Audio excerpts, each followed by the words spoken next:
এক নাম্বার ধূম্র। আল্লাহ নবী বলেছেন ধূম্র মানে ধোঁয়া।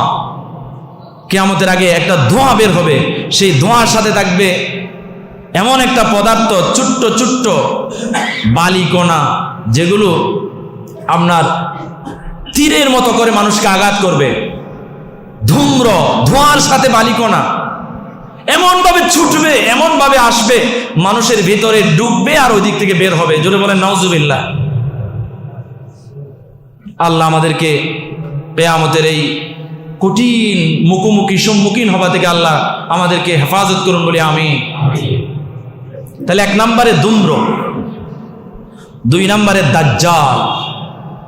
দাজ্জালের নাম আমরা শুনেছি তো? শুনেন নাই? দাজ্জাল আসবে কিয়ামতের আগে। দাজ্জালের পক্ষে অনেক আলেম হয়ে যাবে। দাজ্জাল এমন ভাবে মানুষকে কাবু করে ফেলবে, গোটা পৃথিবীর মানুষকে এমন ভাবে কাবু করে ফেলবে, দাজ্জাল যদি চায় একটা মানুষকে জীবন দিতে পারবে, আল্লাহ সেই ক্ষমতা দিয়ে পাঠাবে।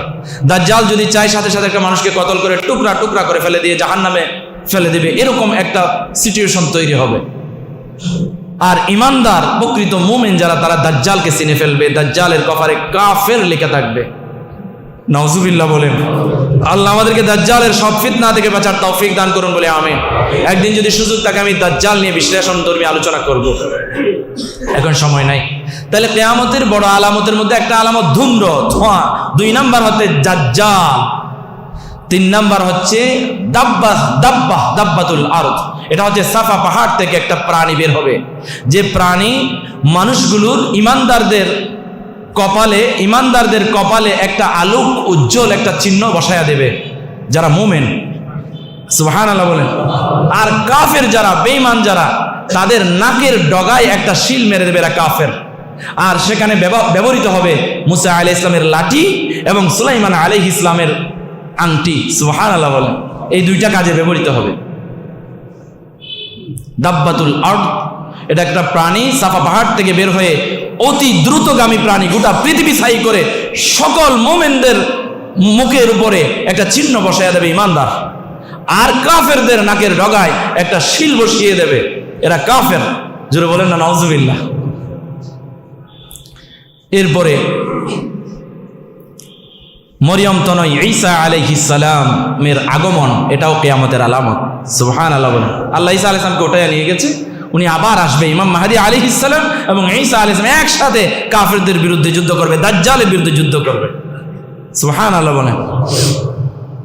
এরপরে ইয়াজুজ মাজুজ, তাদের শাসক ছিল যুলকরনাইন। এরাও আদম সন্তান, নূহ আলাইহিস সালামের বংশধর।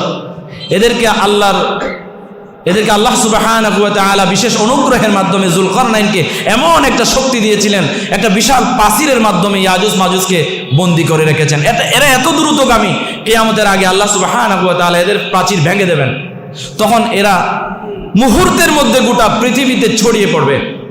সুবহানাল্লাহ বলেন। কিয়ামতের ময়দানে হিসাব নিকাশের সময়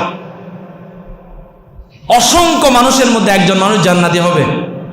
শতকরা 1000-এর মধ্যে একজন মানুষ জান্নাতি হবে, 999 জন হবে ইয়াজুজ মাজুজ।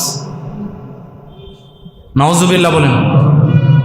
আমার বন্ধুগণ, এরপরে পৃথিবীর 3 জায়গায় ভূমিধস হবে। পশ্চিম প্রান্তে একটা ভূমিধস হবে, পূর্ব প্রান্তে একটা ভূমিধস হবে। এরপরে তৃতীয় নাম্বার হচ্ছে আরব উপদ্বীপে ভূমিধস হবে। এই 3টা জায়গায় ভূমিধস হওয়ার পরে ইয়ামানের দিক থেকে একটা আগুনের বাতাস বইতে থাকবে। ওই আগুনের বাতাস মানুষকে হাসরের ময়দানের দিকে নিয়ে যাবে, কিয়ামত সংঘটিত হয়ে যাবে। জোরে বলেন না সুবহানাল্লাহ।